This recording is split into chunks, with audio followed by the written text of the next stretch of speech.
जाता है वो हमारा वेलफेयर देख नहीं रहे। अभी जो पे कमीशन का हमारा रिपोर्ट दिया उसके अंदर इतना भेदभाव कर दिया, हद से ज़्यादा सारा एक तरफ दे दिया, हमें कुछ दिया ही नहीं। बिल्कुल हमें तक अगर हमारी बात नहीं मानेगी हम बिल्कुल वोट नहीं देंगे। मोदी वाले को रेवाड़ी रैली से हम लाने वाले हैं तो हटाने वाले भी हम पक्का हटाएंगे अगर हमारी बात नहीं मानी तो। है कि जिस तरीके से जब सीमा पर हमारे पहरेदार रहते हैं तो भारत के सभी लोग बड़े सुरक्षित रहते हैं, लेकिन जब वही पहरेदार रिटायर होकर के अपने अपने घरों में आते हैं और उनको ऐसा लगता है कि अब घर की जिम्मेदारी उनके माथे पर है, और ऐसे में जब ये लोग रिटायर होकर घर आते हैं तो एक बड़ी जिम्मेदारी इनके माथे पे होती है, और वो जिम्मेदारी होती है इनके घटते हुए पैसों के रूप में। आप समझ रहे होंगे मैं क्या कह रहा हूँ। मैं ये कह रहा हूँ कि जब सेना के रिटायर्ड अधिकारी या सेना के रिटायर्ड जेसीओ जवान जब अपने घर में आते हैं तो उनको एक मुफ्त पेंशन की ज़रूरत होती है, और पेंशन में जिस तरीके की सरकार ने हमेशा वो बदलाव करते करते आज इनके पेंशन की स्थिति हो गई है और कम करती हुई चली गई है। ऐसे में जब 1 रैंक 1 पेंशन की मांग पूर्व सैनिकों ने किया था और इनके कंधों पर बंदूक रखकर, या ये कहें कि इनके कंधों पर अपनी बातों को रख के जो इनके अधिकारी थे, जो जनरल थे, जनरल सतवीर और साहब और जनरल जीडी बख्शी साहब, इन सभी लोगों ने इनका संख्या बल दिखाया और फिर सरकार से 1 रैंक 1 पेंशन की मांग की। लेकिन क्या इन जवानों को 1 रैंक 1 पेंशन मिला? क्या इनके हक की बात जनरल सतवीर साहब, जीडी बख्शी साहब ने किया, और क्या सही मायने में इनको उसका फ़ायदा मिला? इन्हीं जवानों से हम जानेंगे, इन्हीं से हम पूछेंगे कि आखिर क्या विसंगतियाँ रही ओरोप 1 और ओरोप 2 में। जी नमस्कार सर। नमस्कार साहब। क्या नाम है आपका? कैप्टन मोहनलाल। आज 57 दिन हो गए आप दिल्ली के जंतर मंतर पर बैठे हुए हैं, क्या कहेंगे आप? हम 57 दिन से इसलिए बैठे हुए हैं कि हम सैनिकों को, हमने देश की सेवा की है, शहीद हम होते हैं, तिरंगे में हम लिपटते हैं, देश को हम बचाते हैं, हमारा कर्तव्य। लेकिन जिनका हमको वेलफेयर देखने के लिए अफसर को बोला जाता है वो हमारा वेलफेयर देख नहीं रहे। अभी जो पे कमीशन का हमारा रिपोर्ट दिया उसके अंदर इतना भेदभाव कर दिया, हद से ज़्यादा सारा एक तरफ दे दिया, हमें कुछ दिया ही नहीं। बिल्कुल हमें बेवकूफ़ बना दिया। इसलिए हम लोग, कुछ लोग कहते हैं अफसरों की बुराई, हम बुराई नहीं करते, उनका दो, लेकिन उनका हक देना चाहिए। उनका हक उनको दो, हमको दो, लेकिन हमारा भी हक उनको दे दिया सरकार ने, इसलिए कि सरकार को ये वहम हो गया कि इन अफसरों को हम खुश कर लेंगे तो कल वोट ये तो जवान को दिला देंगे। लेकिन इस बार हमने तय कर लिया है कि जब तक अगर हमारी बात नहीं मानेगी हम बिल्कुल वोट नहीं देंगे। मोदी वाले को रेवाड़ी रैली से हम लाने वाले हैं तो हटाने वाले भी हम पक्का हटाएंगे अगर हमारी बात नहीं मानी तो। सर आपको क्या लगता है कि जिस तरीके से आप लोग अपनी मांगों को लेकर जंतर मंतर पर बैठे हुए हैं, 3 तारीख पे आपने ज्ञापन सौंपा है, अनुशासन के प्रिय हैं आप लोग, अनुशासनिक तरीके से जंतर मंतर पर बैठे हुए हैं, एक भी बात आप सरकार के खिलाफ नहीं बोलते हैं, ना ही कुछ सोचते हैं, लेकिन अपने हक की लड़ाई तो आप लड़ ही सकते हैं। बिल्कुल, हम इसीलिए शांति प्रिय बैठे हैं, अपनी बात भी मांग रहे हैं, लेकिन सरकार नहीं सुन रही है। सरकार बिल्कुल नहीं सुन रही है। सरकार को पहले एक वहम था कि अफसर हमको वोट दिला देंगे, वो हमने फेल कर दिया। अब फिर हम आपको बता दें कि सरकार को एक दूसरी तरफ वहम है, वहम नहीं सच्चाई भी है कि इनको करने दो, करते रहेंगे, हम तो ईवीएम के थ्रू जीत जाएंगे। आज जनता नहीं है साथ में, ईवीएम है। आप कहोगे ईवीएम नहीं है, इसका मैं सबूत देता हूँ। आज से 6 दिन पहले चुनाव आयोग को राष्ट्रीय पार्टियों ने, चुनाव आयोग पार्टियों के अंदर होते हैं, सभी पार्टियों ने उनको कहा कि इसको मशीन को बंद करो, जैसे जापान ने कर दिया, अमेरिका ने कर दिया, अब तो बांग्लादेश ने भी कर दिया। तो चुनाव आयोग ने दूसरे ही दिन, आपने पढ़ा होगा, शरद पवार, ममता बनर्जी, इनकी पार्टियों की मान्यता खत्म कर दी। भाई कौन से तरीके से तो मान्यता प्राप्त खत्म होती है? कब? जब चुनाव होता है। इसका मतलब पूरी तानाशाही है, और उनको पता चल गया कि आज हमारी जान, आज मोदी की जान सिर्फ और सिर्फ ईवीएम में बसी हुई है, बाकी कहीं कोई नहीं है। लोग कुछ भी कहें, वोट नहीं देने वाला। अगर ईवीएम चली गई तो मोदी नहीं बचेगा, ईवीएम को जाना पड़ेगा। जनता पीछे लगी हुई है, ईवीएम हटना भी चाहिए। ईवीएम फेल है, ईवीएम में सब कुछ जो करोगे बटन से होता है, वहाँ से काउंटिंग उसको दिखाएंगे। इसलिए ईवीएम सबसे बड़ा खतरा है। और अब मोदी के पास एक ही सारा बचा है कि ना किसान बचे, ना जवान बचे, ना मजदूर बचे, ना विपक्ष बचा है। तो मोदी तभी तो धड़ाके से बोल रहे हैं कि हम तो आएंगे, लेकिन अब जो लोग पीछे पड़े हैं, ईवीएम भी जाएगी। ईवीएम जब तक नहीं जाएगी तब तक मोदी नहीं जाएगा। सर देखिए, एक बड़ा सवाल ये है, आपने ईवीएम का भी एक बात उठाया है, एक मुद्दा उठाया है, लेकिन यहाँ पर हम इसको मेंशन करना चाहेंगे दर्शकों कि जिस तरीके से मोदी सरकार पर ये बात, आप लोगों की बात तो वहाँ पर जा रही है, कायदे से जा रही है। 3 तारीख को जब ज्ञापन पूरे देश भर के अंदर में गया है तो सरकार के नाकों के सामने गया है, और सरकार जो इतना डिले कर रही है, जो आप लोगों से बातचीत नहीं कर रही है, उनका हौसला भी ये है कि यदि हमने अफसरों को खुश कर दिया तो जवान अपने आप आ जाए, वोट दे देंगे, वोटों की राजनीति हो जाएगी। लेकिन क्या ऐसे में हम जवानों से यदि पूछें, जो हमारे पूर्व सैनिक हैं, यदि इनसे पूछें कि इनके मन में क्या बसता है, क्या बसता है आपके मन में? इनके मन में बिल्कुल पक्का बसता है। इनको बसा हुआ कुछ लोगों को धीरे धीरे नहीं पता था, पहले नहीं था, अभी तो धीरे धीरे भीड़ रही है।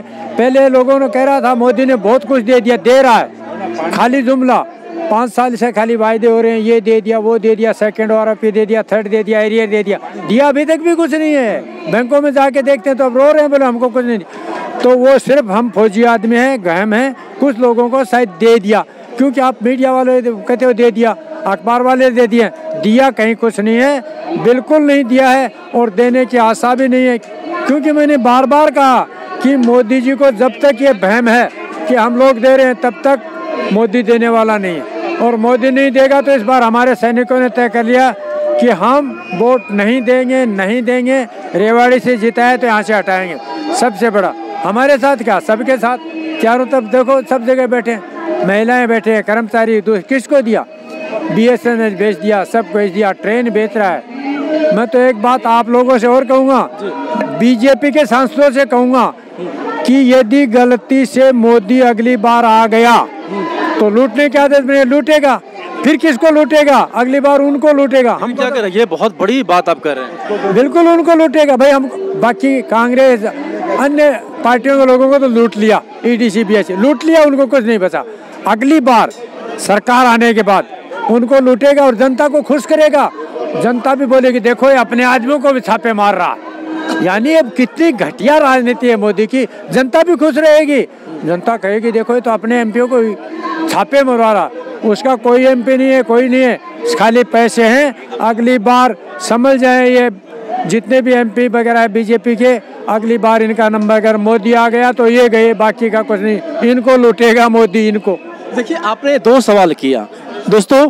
एक EVM का सवाल आया कि, और EVM सिर्फ पूर्व सैनिक नहीं कह रहे हैं, ये कह रहे हैं बहुत सारी ऐसी जनता है, जनार्दन है, वो इस बात से ताल्लुक रखती है कि यदि सरकार EVM के जरिए वोटिंग ना करे तो निश्चित रूप से वो हार जाएगी। ये हमारा सवाल नहीं, ये पूरे आवाम का सवाल है। लेकिन इसी में से एक सवाल ये उठता है कि जब मोदी सरकार ये हमेशा दावे करती है कि हम जवान और किसानों के लिए काम करते हैं और जवान और किसान हमारी प्रायोरिटी पे है, तो आखिरकार इनको रोड पर आने की जरूरत क्यों पड़ी, आप बखूबी समझ रहे होंगे। अब हम बात करेंगे कि जिस प्रकार से MSP की बात हो रही है, बार बार ये MSP की बात हो रही है, लेकिन MSP सिर्फ अधिकारियों को मिला है, सैनिकों को नहीं मिला। हाँ, इसका क्लियर मोदी सुने, आप सुने, मैं सुनूं, उसमें लाइन लिखा हुआ है। अब मैं कांग्रेस की तारीफ करूंगा। यहाँ 71 की लड़ाई में कुछ पैसा कम होने की वजह से इंदिरा गांधी ने फौजियों को कहा भाई कुछ पैसे कम करो, तो अधिकारियों ने कहा कि ऐसा करो हमारा बढ़ा दो, इनको घटा दो।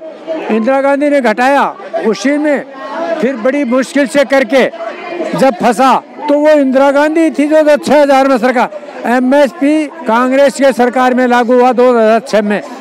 जवानों के लिए क्या था उसने, लेकिन उसको भी मोदी सरकार ने अफसरों को लागू कर दिया।